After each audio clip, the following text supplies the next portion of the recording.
The sound of a baby's cry. It's supposed to be one of the most comforting sounds to hear.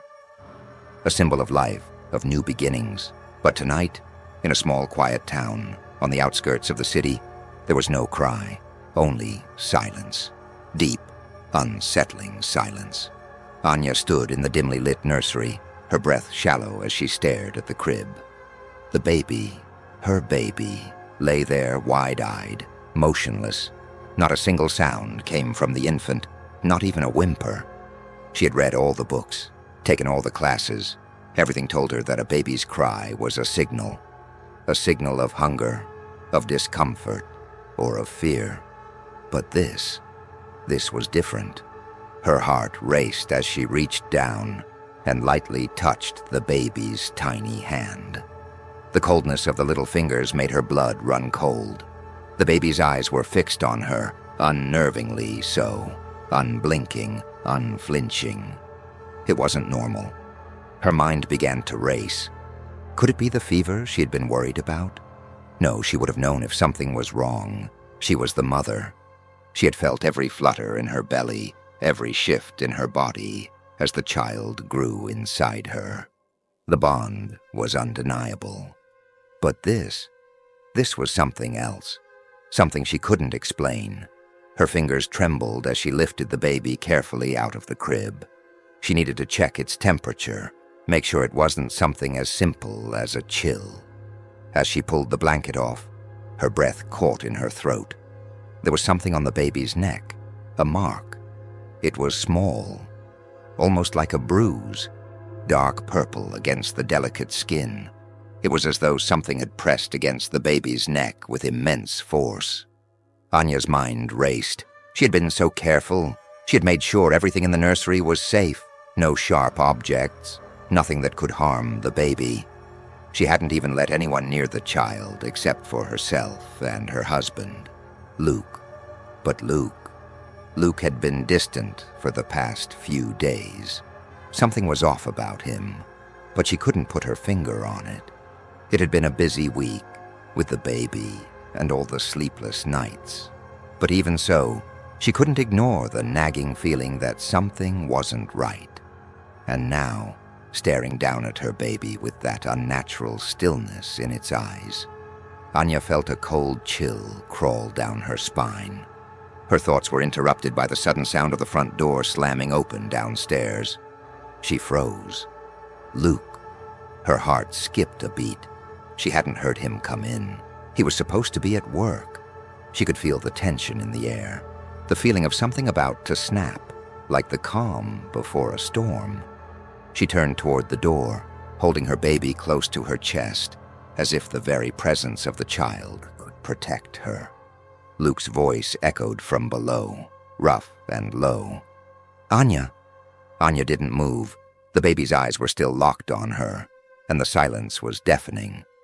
"Anya, I'm home," Luke said again, his voice tinged with something she couldn't quite place. "Why are the lights off?" She wanted to respond, to tell him to come upstairs, but she couldn't. Something stopped her. There was something in his tone that made her hesitate, something that gnawed at her instincts, telling her to stay quiet, stay still. Then she heard it, the unmistakable sound of footsteps coming up the stairs, slow, deliberate, almost as if Luke was taking his time, savoring the silence. Her pulse quickened. She held her breath and backed toward the corner of the room, out of sight. She could hear his voice again, softer this time. "Anya." Her heart pounded in her chest as the footsteps grew louder. She was running out of time. She needed to figure out what was going on, what had happened to her baby, why it was so still, so silent. And then, without warning, the door to the nursery swung open. Luke stood there in the doorway, his silhouette outlined by the dim light from the hallway.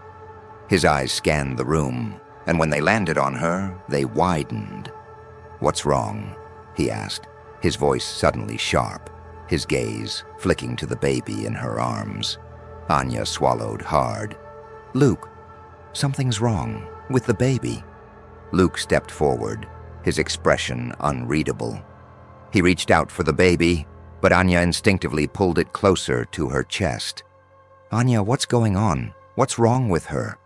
His voice was getting more frantic now, but there was something off about his urgency, something she couldn't quite place. "I don't know," Anya whispered, her voice trembling. "There's something wrong with her. She's not crying. She's not moving. And look at this mark on her neck." She held the baby up for him to see, her hands shaking. Luke's eyes flicked to the baby's neck, then back to Anya. He seemed to hesitate for a split second, just enough for her to notice.